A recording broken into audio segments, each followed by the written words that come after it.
सो electromagnetic induction को आज आगे बढ़ाते हैं। इलेक्ट्रोमैग्नेटिक इंडक्शन के बारे में हमने सीख लिया है कि जब भी किसी कंडक्टर और मैग्नेटिक फील्ड प्रोड्यूस करने वाले सोर्स के बीच में जब भी कोई रिलेटिव मोशन होगी, एक इलेक्ट्रिक करंट और इलेक्ट्रिक पोटेंशियल इंड्यूस होगा कंडक्टर में, और ये तब तक बना रहेगा जब तक कि मैग्नेटिक फील्ड चेंज हो रहा है। तो अब मोर अप्रोप्रिएट वर्ड क्या होता है? Magnetic flux. जैसे मैंने लास्ट क्लासेस में आपको समझाया था, मैग्नेटिक फील्ड लाइन और मैग्नेटिक फ्लक्स में एक छोटा सा ही डिफरेंस है, दोनों सेम ही चीज है, लेकिन हम मैग्नेटिक फ्लक्स पर्टिकुलरली यूज कब करते हैं? जो number of magnetic field line किसी पर्टिकुलर एरिया से परपेंडिकुलर पास हो रही हो। मान लीजिए मैंने एक एरिया बना दिया, अब इसके अंदर से काउंट की जाए तो ये सभी मैग्नेटिक फील्ड लाइंस हैं, ऊपर से लेकर नीचे तक 1 2 3 4 5 6 7 8 9, लेकिन इसमें से 1 2 3 4 5 ये 5 मैग्नेटिक फील्ड लाइंस इस एरिया से पास हो रही है परपेंडिकुलर टू दिस एरिया। तो इस टाइम पे इन मैग्नेटिक फील्ड लाइंस को हमने क्या नाम दे दिया? Magnetic flux. ऑल्दो आपसे मैग्नेटिक फ्लक्स क्या होता है ये कुछ नहीं पूछा जाएगा, लेकिन रिमेंबर कि what is magnetic flux? The number of magnetic field lines passing through unit cross sectional area perpendicular to it। ये जो एरिया है, मान लीजिए अगर ऐसे बना दूं तो ये देखिए मैग्नेटिक फील्ड लाइंस इस एरिया से परपेंडिकुलर जो पास हो रही हैं।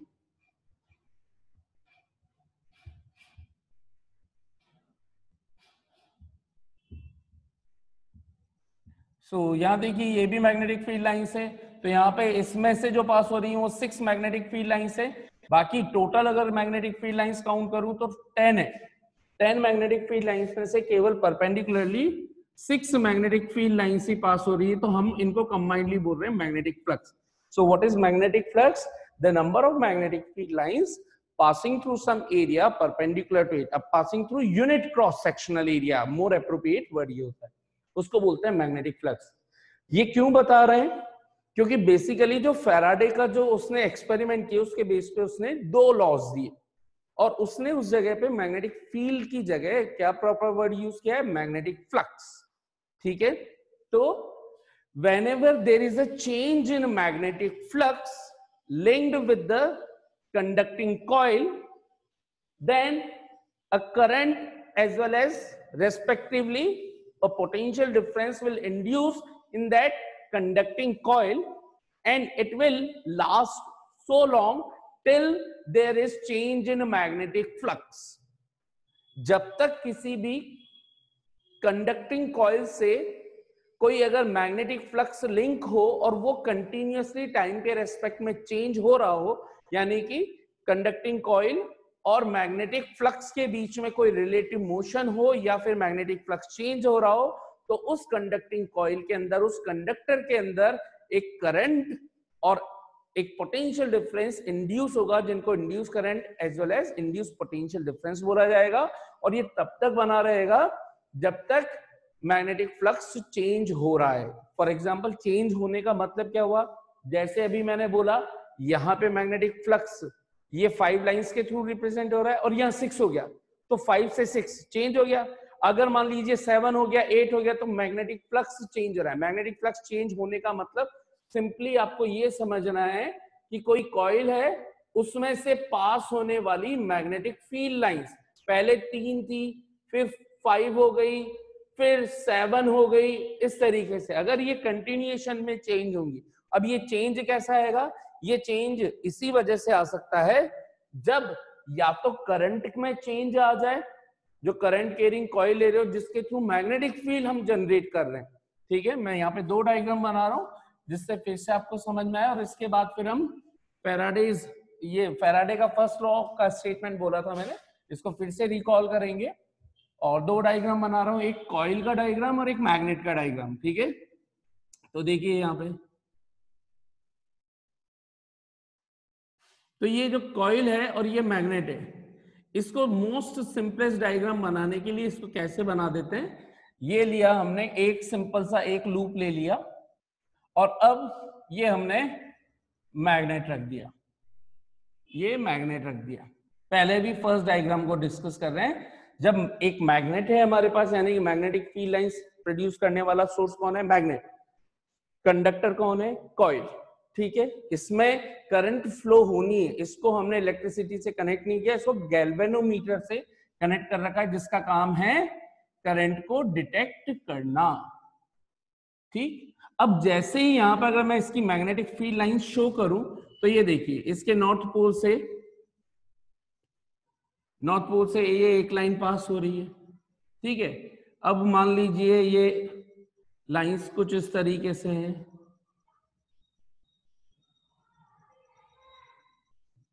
अभी यहां पर केवल एक मैग्नेटिक फील्ड लाइन पास हो रही है इसमें से, तो इसका मैग्नेटिक फ्लक्स इस एक मैग्नेटिक फील्ड लाइन का है होने में यहाँ पे 1 2 3 4 5 6 7। ठीक है, और इसके रेस्पेक्ट में ये नीचे भी 4 हो गई, ऊपर भी 4 हो गई, सो ये 8 और ये 9। टोटल हमने 9 मैग्नेटिक फील्ड लाइंस को रिप्रेजेंट किया। इसी के थ्रू हम समझने वाले हैं। अब जैसे जैसे मैं इस मैग्नेट को पास लाऊंगा, मान लीजिए जैसे मैं यहां पर लेकर के आ गया इसको, इमेजिन कीजिए कि क्या होने वाला है, ये वाला पूरा पोर्शन यहां पे आ जाएगा, तो इसमें से अब 2 मैग्नेटिक फील्ड लाइन पास हो गई, लेकिन जब ये इस तरीके से, लेकिन बाकी की ये भी मैग्नेटिक फील्ड लाइंस पास नहीं हुई। तो जैसे ही मैं इसको उठा करके यहां पर लेकर के आ रहा हूं, पहले 1 मैग्नेटिक फील्ड लाइन, यानी कि 1 का मैं एक तरह से आप number of magnetic field line को मैग्नेटिक फ्लक्स ही समझ लीजिए भी, है ना। तो अभी 1 का मैग्नेटिक फ्लक्स है, अब 3 का आ गया, मैग्नेटिक फ्लक्स में चेंज हो गया, बिल्कुल हो गया, तो करंट इसमें इंड्यूस होगी। फिर हम कंटिन्यूएशन में रुके नहीं, हम और पास आए, तब होगा क्या, ये वाला मैग्नेट जब यहां आ जाएगा तो ये वाली लाइन भी इसमें से पास होने लग गई, ये वाली भी, लेकिन जो दूसरी ऊपर की लाइंस हैं वो पास नहीं हो रही। अब इसमें से पहले 1 था, फिर 3 हुआ, अभी 1 2 3 4 5 लाइंस पास हो रही हैं, तो 5 का मैग्नेटिक फ्लक्स हो गया। मैग्नेटिक फ्लक्स स्ट्रॉन्ग भी हो रहा है पहले के कंपैरिजन में। चेंज इन मैग्नेटिक फ्लक्स हमें चेक करना है हमेशा प्रीवियस सिचुएशंस के अकॉर्डिंग, कि पहले 1 था, 3 हो गया, 5 हो गया, मैग्नेटिक फ्लक्स में चेंज आ रहा है। फिर और पास लाऊंगा, अब कॉमन सेंस से समझ में आ गया होगा कि 7 मैग्नेटिक फ्लक्स में चेंज हो रहा है। अब मान लो आप यहीं पे आकर के रुक गए, मान लीजिए इसी सिचुएशन में, अभी कितनी मैग्नेटिक फील्ड लाइंस इससे पास हो रही है हर सेकंड में, यूनिट टाइम के अंदर 5, 1 2 3 4 5, 1 सेकंड में भी 5, नेक्स्ट सेकंड में भी 5, थर्ड सेकंड में भी 5। अब मैग्नेटिक फ्लक्स में चेंज नहीं आ रहा। क्यों नहीं आ रहा? क्योंकि अब कोई रिलेटिव मोशन नहीं है मैग्नेटिक फील्ड के सोर्स और कॉइल के बीच में। इस वजह से अब यहां पे करंट भी स्टॉप हो जाएगी, यानी कि गैल्वेनोमीटर अब डिफ्लेक्शन देना बंद कर देगा। तो ऑलवेज रिमेंबर, गैल्वेनोमीटर में डिफ्लेक्शन तभी आएगा, यानी कि इस कॉइल में करंट तभी इंड्यूस हो पाएगी जब तक रिलेटिव मोशन है। रिलेटिव मोशन का मतलब जब तक मैग्नेटिक फ्लक्स में चेंज आ रहा है। अब जिस भी टाइम पे रुक जाओगे, उस time her time same number of magnetic field lines हमेशा पास हो रही होंगी, तो आप दोनों का डिफरेंस निकालोगे। जैसे अभी यह 5 है 1 सेकंड पे, नेक्स्ट सेकंड पे भी 5 ही हुई, तो अगर इसको 5 से रिप्रेजेंट करते हैं, मैग्नेटिक फ्लक्स को इससे रिप्रेजेंट करते हैं, सिंबल 5। अभी आपके काम का नहीं, फिर भी सीख लीजिए। हमें क्या निकालना है? Change in magnetic flux, 5b का मतलब मैग्नेटिक फ्लक्स, है ना। तो पहले कितना था और बाद में कितना हो गया, यानी कि फाइनल माइनस से नीचे, पहले भी 5 का था, बाद में भी, या इसको 5 2 - 5 1 लिख देते हैं, 5 2 - 5 1, पहले 5 का, बाद में 5 का हो गया, पहले भी 5 का था, 0। मैग्नेटिक फ्लक्स में क्या चेंज आया? कोई चेंज नहीं आया। तो इंड्यूस करंट क्या होगी? 0। पोटेंशियल डिफरेंस क्या होगा? 0। जब तक है रिलेटिव मोशन तब तक होगा चेंज, जब तक होगा चेंज डेल्टा फाई जो होगा वो 0 जब तक नहीं आएगा तब तक इसमें इंड्यूस करंट होगी, यानी कि करंट इंड्यूस होगी, पोटेंशियल डिफरेंस इंड्यूस होगा। जैसे रिलेटिव मोशन रुकी, चेंज इन मैग्नेटिक फ्लक्स 0 हो जाएगा, उसमें चेंज नहीं आएगा, और हम बोलेंगे कि करंट विल बी स्टॉप, गायब हो जाएगी, रिफ्लेक्शन खत्म हो जाएगा। So the first law of Faraday, what is the laws of electromagnetic induction given by the Faraday? First law,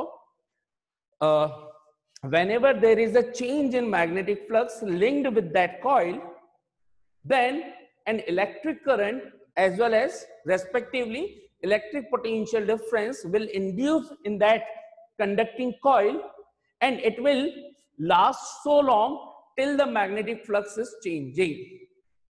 Then this is called the first law of Faraday. I hope आप लोगों को समझ में आ गया होगा फर्स्ट लॉ बहुत अच्छे से. कितनों को समझ में आ गया प्रॉपर्ली? तो एक बार फिर से मैं लॉ को रिपीट कर रहा हूं.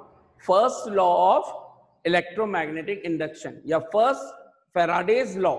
तो ये क्वेश्चन आता है, what are the Faraday's law of electromagnetic induction? So first law of electromagnetic induction states that whenever there is a change in magnetic flux, पहले 1 जा रहा है, 2 जा रहा है, 3 जा रहा है, 4 जा रहा है, change in magnetic flux. Whenever there is a change in magnetic flux linked with the coil, then an electric current as well as electric potential difference will induce in this coil, and it will last so long, ये तब तक बना रहेगा till there is change in magnetic flux. जब तक magnetic flux में change हो रहा है तब तक इस जो magnetic flux coil से लिंक था, जब तक magnetic flux में change होता रहेगा तब तक एक current और potential difference induce होगा. जैसे ही मैग्नेटिक फ्लक्स में चेंज बंद हो गया, यानी कि मैग्नेटिक फ्लक्स स्टेबल हो गया, चेंज 0 आ जाएगा, तो हम बोलेंगे इलेक्ट्रिक करंट और पोटेंशियल डिफरेंस गायब हो जाएंगे. फिर से whenever there is a change in magnetic flux linked with that coil, then an electric current as well as potential difference will induce in that conducting coil. It will last so long till the magnetic flux is changing, will be changing. Then this is first law. Second law क्या बोलता है कि कितनी powerful, कितनी ज्यादा current generate होगी, that will depend how much fast change occurs. यानी कि 1 सेकेंड में, लेट्स सपोज अभी अगर पहले वाली सिचुएशन समझते, पहले में 1 लाइन थी, है ना, बिल्कुल इनिशियल में, फिर 3 लाइन्स हुई और फिर 5 लाइन्स हुई. तो अगर मैं पहली सिचुएशन देखता यहां पर, तो चेंज कितने का आया? 1 से 3, 3 - 1 2 का चेंज आया. फिर नेक्स्ट सिचुएशन की बात करी जिसमें 3 से 5 हुआ, तो चेंज कितने का आया? अभी भी 2 का आया. तो हम बोलेंगे कि same amount of current he induce हो रही है कंटिन्यूएशन में, क्योंकि मैग्नेटिक फ्लक्स में चेंज तो आ रहा है लेकिन वो चेंज सिमिलर है. अब मान लीजिए कि 1 से 3 हुआ और 3 से 7 हो गया, तो फर्स्ट सिचुएशन में जो चेंज आ रहा है वो 2 का आ रहा है, लेकिन सेकंड सिचुएशन में जो चेंज आ रहा है वो 3 से 7 होने के कारण 7 - 3 4 का आ रहा है, यानी कि चेंज ही डबल हो गया. तो हम बोलेंगे कि करंट भी सर्किट में जो इंड्यूस होने वाली है वो भी डबल हो जाएगी. मान लीजिए 3 एम्पियर होती है तो 6 एम्पियर हो जाएगी. इसी तरह से मान लीजिए ये 7 की जगह अगर मैं 9 लिख दूं, तो यहां पर चेंज कितने का आ गया? 9 - 6, 9 - 3 6, 3 टाइम्स. पहले के कंपैरिजन में 3 टाइम्स चेंज आया. तो करंट भी ये 1 सेकेंड में, टाइम के रेस्पेक्ट में चीजें चेक करनी पड़ेंगी ना, कि 1 सेकेंड में कितने का चेंज आया? पहली सिचुएशन में 2 का, नेक्स्ट सिचुएशन में कितने का चेंज आया? 6 का. यानी कि ये 1 सेकेंड में पहले 2 का चेंज था, नेक्स्ट 1 सेकेंड में 6 हो गया, पहले से 3 टाइम्स हो गया. तो करंट अगर 3 एम्पियर थी तो अब 9 एम्पियर हो जाएगी. How it would be possible? तो हम क्या कर रहे थे, पहले ला रहे थे 1 सेकेंड में ऐसे पास, देखना मेरी मोशन देखना, ये ऐसे पास, तो ये 1 से 3 हुआ था. और अब देखना मेरी सिचुएशन, ये 1 से 3 है और ये अचानक से फास्ट ले गया. फास्ट लेते ही नंबर ऑफ फील्ड लाइंस अचानक से बढ़ जाएगी. तो एक तो मैं स्लो मोशन में लाऊं तो 1 से 3, 3 से 5, 5 से 7, 7 से 9 होता. मैंने 1 सेकेंड में उन तीनों के इकट्ठे जितनी फास्ट मोशन दे दी. इसका मतलब मैं क्या बोल सकता हूं, अगर हम बहुत ज्यादा फास्ट मोशन, रिलेटिव मोशन होगी तो मैग्नेटिक फ्लक्स में चेंज भी जल्दी जल्दी आएंगे, तो उसकी स्ट्रेंथ भी बढ़ेगी. तो सेकेंड लॉ क्या बोलता है फैराडे का इलेक्ट्रोमैग्नेटिक इंडक्शन, कि the induced current and the induced potential difference connected produce in this induce the electric current and the potential difference induced in the conducting coil will be directly proportional to the change in magnetic flux. जितना fast change आएगा उतनी ज्यादा current induce होगी, उतना ज्यादा potential difference induce होगा. Again what is second law of electromagnetic induction? Second law of electromagnetic induction states that the induced current and induced potential difference in the conducting coil will be directly proportional to the rate of change in. अब rate of change का मतलब सब चीजें time के respect में बात कर रहे हैं कि टाइम के रेस्पेक्ट में यूनिट टाइम में कितना फास्ट चेंज आ रहा है. So second law states that the induced current and the induced potential difference in the conducting coil will be directly proportional to the rate of change in magnetic flux. How fast the change will occur? More the change in magnetic flux, more will be the induced current as well as induced potential difference. Less change, less electric current and potential difference will be induced. अब ये चीज जो electric magnetic field line है ये किससे भी generate की जा सकती है? करंट कैरिंग कॉइल से भी. तो अगर मैं मैग्नेट हटा दूं और उस मैग्नेट की जगह यहां पे एक दूसरी कॉइल रख दूं जिसको मैंने इलेक्ट्रिक सर्किट से कनेक्ट कर रखा है, ये बैटरी से मान लीजिए मैंने कनेक्ट कर रखा है ना, ये पॉजिटिव नेगेटिव ये करंट फ्लो हो रही है इस तरीके से. मान लीजिए नॉर्थ पोल हो गया है ना, ये इस तरीके से जा रही है, इधर नॉर्थ पोल हो गया, एंटी क्लॉकवाइज रोटेशन हो गया है ना. सॉरी क्लॉक कैसा रोटेशन हो रहा है, इधर से जा रही है इधर से आ रही है, क्लॉकवाइज रोटेशन हो रहा है ना. ये जो रोटेशन है क्लॉकवाइज होने के कारण साउथ पोल इधर बनेगा, उधर नॉर्थ पोल बनेगा. तो इसको मैं साउथ बोल देता हूँ थोड़ी देर के लिए, ठीक है. ये इस तरीके से हो रहा है यहाँ पर है ना, ये इस तरीके का. तो ये देखिए आप कि इस तरीके ये यहाँ पर रखा हुआ है, इधर से देख रहा हूँ तो इस तरीके से हो रहा है, ये साउथ बन रहा है, ठीक है. तो कोई सा भी पोल बने, खैर वो चीज हमें समझ में आ चुकी है कि सिमिलर पोल बनता है. हम ये बोल रहे हैं कि इसने क्या किया, इसने भी मैग्नेटिक फील्ड जनरेट किया. ये देखिए, अब सोचिए इस कॉइल को मैं पास में ला रहा हूँ तो अभी केवल ये एक ही लाइन पास में जा रही थी, पास लाऊंगा तो ये जब ये कॉइल यहां आ चुकी होगी तो इससे दूसरी लाइन पास होने लग जाएगी, लेकिन थर्ड और बाकी की बाहर होंगी. फिर और पास लाऊंगा तो और ज्यादा मैग्नेटिक फील्ड अंदर आएगा. जो मैग्नेटिक फील्ड लाइन अंदर आती है उसको मैग्नेटिक फ्लक्स बोल रहे हैं. तो सेम कॉन्सेप्ट कि जब तक है मैग्नेटिक फ्लक्स में चेंज तब तक है करंट. जैसे ही मैग्नेटिक फ्लक्स में चेंज रोक लिया, यानी कि आपने कहीं पे रिलेटिव मोशन खत्म कर दी, मैग्नेटिक फ्लक्स में चेंज खत्म हो जाएगा, करंट भी खत्म हो जाएगी, पोटेंशियल डिफरेंस भी खत्म हो जाएगा. ठीक है, जितनी फास्ट मोशन कराओगे उतना जल्दी जल्दी चेंज आएगा, इसलिए इंड्यूस करंट की अमाउंट वैल्यू भी बढ़ जाएगी या कम हो जाएगी. आप कितना चेंज धीरे करवा रहे हो या फास्ट करवा रहे हो, यानी कि डेल्टा फाई फ्लक्स में चेंज की वैल्यू अगर ज्यादा है तो करंट ज्यादा और पोटेंशियल डिफरेंस ज्यादा. ठीक है, this is second law of electromagnetic induction. जब मैग्नेटिक फ्लक्स खत्म हुआ करंट भी खत्म होगी. कितनों को अच्छे से समझ में आ गया प्रॉपर्ली? हाँ, okay, let's start now last topic, Fleming's right hand rule. Right hand rule आप लोग कहोगे सर ये तो पढ़ा दिया. ये नहीं पढ़ाया, हमने लेफ्ट हैंड रूल पढ़ा था. लेफ्ट हैंड रूल किसको बताता है? FBI, force, magnetic field, electric current या मोशन, वेलोसिटी, है ना. तो हमने देखा था कि कभी करंट कैरिंग कंडक्टर की जो मोशन होती है, यानी कि उसमें करंट जब फ्लो होती है, जिस डायरेक्शन में करंट फ्लो होती है किसी एक्सटर्नल मैग्नेटिक फील्ड में रखने पर, तो उस कंडक्टर पे एक फोर्स लगता है, वो था FBI, लेफ्ट हैंड रूल. हम बात कर रहे हैं राइट हैंड रूल की.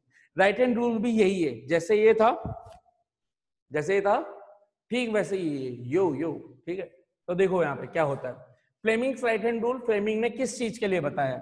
इसने कहा कि जो ये इंड्यूस करंट हो रही है इसकी डायरेक्शन क्या सिर्फ कॉइल में वैलिड है? नहीं, ये किसी भी, इसलिए मैं हर बार कंडक्टर वर्ड ज्यादा यूज करता हूं. किसी भी कंडक्टर में अगर मैग्नेटिक फ्लक्स चेंज हो रहा हो तो उसके अंदर एक करंट इंड्यूस होती है, बस उससे लिंक्ड मैग्नेटिक फ्लक्स चेंज हो जाना चाहिए. ठीक है, तो अब हमने क्या किया साहब, हमने रख दिया, मान लीजिए एक मैग्नेट रख दिया इस तरीके से यहां पर, ये नॉर्थ और ये साउथ। मैग्नेटिक फील्ड है इधर, नॉर्थ से साउथ होता है, ये आपको पता ही है। तो मैग्नेटिक फील्ड की डायरेक्शन हो गई है ये, है ना, लेफ्ट टू राइट। सो यहां अलग से एक डायरेक्शन बना देता हूं, दिस इज मैग्नेटिक फील्ड की डायरेक्शन। इसके अंदर मान लीजिए मैंने एक क्या रख दिया, वायर रख दिया और इसको गैल्वेनोमीटर से कनेक्ट कर दिया। ठीक है, गैल्वेनोमीटर से कनेक्ट कर दिया। तो यहां पर मेरे को इसमें चेक करना है कि वायर के अंदर, इस AB वायर के अंदर कोई करंट जनरेट, या PQ बोल देता हूं इसको, इस PQ वायर में कोई करंट जनरेट हो सकती, इंड्यूस हो सकती है क्या, अगर मैग्नेटिक इसमें मैग्नेटिक फील्ड के अंदर अगर इसको मोशन करवा दे, रिलेटिव मोशन करवा दे, कंडक्टर की और मैग्नेटिक फील्ड की रिलेटिव मोशन हो तो इंड्यूस करंट होती है। तो उसने यही देखा कि कैसे होगी साहब। तो अब एक ध्यान रखना है कि ये चीज परपेंडिकुलर रूल के लिए वैलिड है, right hand perpendicular rule. Right hand perpendicular rule क्या बोलता है कि अगर आपका थंब किस डायरेक्शन में हो, कंडक्टर की मोशन की डायरेक्शन में हो, मोशन ऑफ कंडक्टर, और फर्स्ट फिंगर आपकी किस डायरेक्शन में हो, first finger will be representing the magnetic field की डायरेक्शन में, जिस डायरेक्शन मैग्नेटिक फील्ड है। तो जो सेकंड फिंगर है, जो आपने राइट हैंड की रख रखी है, जो सेकंड फिंगर है, मैंने डायग्राम में उल्टा बना दिया ऐसे, या ऐसे मान लो, हाँ ठीक है, ये डायग्राम ऐसे आएगा ना, इधर राइट हैंड लेंगे तो इधर, और ये इधर इस तरीके से। ठीक है, समझ गए ना यार आप लोग, समझदार तो हुई से। ठीक है, अभी मेरी भावनाओं को समझना बस। तो ये आपकी सेकंड फिंगर, सेंटर फिंगर, ये आपकी फर्स्ट फिंगर राइट हैंड का, ये थंब हो गया। तो थंब मोशन ऑफ कंडक्टर की डायरेक्शन में, ये मैग्नेटिक फील्ड की डायरेक्शन में रखोगे, तो ये जो थर्ड सेंट्रल फिंगर है वो इंड्यूस करंट की डायरेक्शन को बताएगी। अब इसमें देखना है कि मुझे कि कैसे, ये तीनों म्यूचुअली परपेंडिकुलर होने चाहिए। मान लीजिए कि मैंने ये कंडक्टर को ऐसे रखा हुआ है, इसके अंदर अब मैं शो नहीं कर सकता, तो मैं 3D में ऐसे शो करता हूं। ये देखिए, ये कंडक्टर को ऐसे हैंग कर दिया मैंने इस तरीके से, ऐसे, और इधर एक साउथ है, इधर नॉर्थ है, तो मैग्नेटिक फील्ड लाइंस ऐसे जा रही है, इसको मैंने ऐसे रख रखा है। अब इसको मैं इस तरीके से ऊपर मूव करवा रहा हूं, ऊपर मूव करा रहा हूं, यानी मोशन किधर है, ऊपर, मैग्नेटिक फील्ड किधर है, सामने की तरफ, मोशन किधर ले रहा हूं, ऊपर। तो थंब मेरा किधर होना चाहिए, राइट हैंड का ऊपर, मैग्नेटिक फील्ड किधर है, उधर। तो इसमें करंट किधर इंड्यूस होगी, देखो ये हो गई इसमें इंड्यूस, इस साइड से इधर अंदर की तरफ, इनवर्ट डायरेक्शन के अंदर। ठीक है, तो इसको थोड़ा सा कैसे समझाएं, ये ऐसे समझाते हैं, ये ऐसे, ठीक है, और इसको ये हमने ऐसे कनेक्ट कर दिया। तो इसको जब मैं ऊपर की डायरेक्शन में लेकर के जाऊंगा, मोशन जब ऊपर होगी, तो करंट इसमें इस तरीके से एंटर करेगी, सिंपल। ठीक है, this is called the Fleming's right hand rule. If we stretch our thumb, first finger and the center finger, middle finger of the right hand in such a way that the thumb will be representing the direction of motion of conductor. Conductor को जब आप move करवाओगे, हम relative motion करवाने वाले हैं ना, सो जब आप कंडक्टर जिस डायरेक्शन में मूव करवाया जाएगा उस डायरेक्शन में थंब हो, फर्स्ट फिंगर मैग्नेटिक फील्ड की डायरेक्शन को रिप्रेजेंट कर रहा हो, ये हो गई मैग्नेटिक फील्ड की डायरेक्शन। इसको मैं ऊपर ला रहा हूं, तो करंट किधर जाएगी, इनवर्ट डायरेक्शन में। ऐसे रखा हुआ था, इसको मैं ऐसे ऊपर ले गया, तो करंट इसमें इंड्यूस जो होगी वो इधर बाहर से अंदर की तरफ होगी। अगर मैं इसको नीचे ले जाऊं, मोशन नीचे कर दूं, तो मुझे ऐसे करना पड़ेगा। थंब किधर हो गया, मोशन में इसको नीचे ला रहा हूं, तो अब करंट अंदर से बाहर आपकी तरफ आएगी। ठीक है, इसी तरह से मान लीजिए कि मैंने ऐसे ही रख दिया सिंपली, ये कंडक्टिंग वायर, ये ऐसे मार्कर को XY प्लेन में रख दिया और उसको ऐसे मूव करवा रहा हूं, यानी कि मोशन, कंडक्टर की मोशन इधर है, तो मेरा थंब हो गया इधर की तरफ, ये थंब इधर। ठीक है, और मान लीजिए मैग्नेटिक फील्ड ऊपर की तरफ था, ऊपर की तरफ था ऐसे, तो फर्स्ट फिंगर ऊपर की तरफ, ये इधर की तरफ, तो करंट किधर आ रही है, इधर की तरफ। तो जब आप इधर लेकर के आओगे तो ऊपर से नीचे इसके अंदर करंट आएगी, मतलब बाहर की तरफ करंट आएगी। तो ये इसका रूल होता है। कितनों को अच्छे से समझ में आ गया ये रूल? सो बेसिकली इन दोनों रूल्स में डिफरेंस किस चीज का है ये बताता है। फ्लेमिंग्स राइट हैंड रूल बताता है कि करंट कब जनरेट होगी। इसमें करंट हमने कहीं पे कनेक्ट कर रखी क्या? नहीं, करंट तो प्रोड्यूस हो रही है, इंड्यूस हो रही है। क्यों हो रही है? इसके रिलेटिव मोशन के कारण हो रही है कि इसमें कंडक्टर ऐसे हैंग कर रखा था, मैग्नेटिक फील्ड लाइन ऐसे थी, इसको ऊपर ले जा रहे हैं तो अपने आप इसमें करंट जनरेट हो गई, ये चीज। जबकि जो दूसरी चीज है, ये नॉर्थ, ये साउथ, इसके अंदर जब हम इसी को ऐसे हैंग कर दे, मान लीजिए सिमिलरली, लेकिन इसके अंदर हम करंट ऑलरेडी यानी कि एक सर्किट कनेक्ट कर रहे थे, यहां पे मैं बैटरी कनेक्ट कर रहा हूं, इसके अंदर मैं करंट ऑलरेडी जनरेट कर चुका हूं, प्लस माइनस। तो हम ये बताते हैं कि जब ये करंट इधर से अंदर से बाहर आ रही होगी, ये इस तरीके से रखा हुआ है, तो ये बाहर से अंदर सॉरी अंदर से बाहर की तरफ आ रही है, करंट बाहर आपकी तरफ आ रही है, मैग्नेटिक फील्ड लाइंस है ऐसी, ठीक है, बाहर आने को हम बताते हैं डॉट। तो फ्लेमिंग लेफ्ट हैंड रूल बोलता है कि अगर करंट ऐसे बाहर आ रही हो तो इस पर अपने आप एक फोर्स लगेगा और उस वजह से इसमें मोशन होगी। यहां इसमें मोशन है तो इसमें करंट जनरेट हो रही है, इसमें करंट है तो इसमें मोशन होगी, ये वाइस वर्सा है। तो इसमें Fleming left hand rule use करूंगा, करंट प्रोड्यूस हो रही तो कैसे करूंगा? मेरा थंब FBI फोर्स की डायरेक्शन को थंब बताएगा, B इधर की तरफ है और I बाहर की तरफ, तो ये कहां जाना चाहिए? ऊपर। अगर ये इधर आ रहा है तो बस ये हो गया, खत्म। This is Fleming's left hand rule. समझ में आ गया?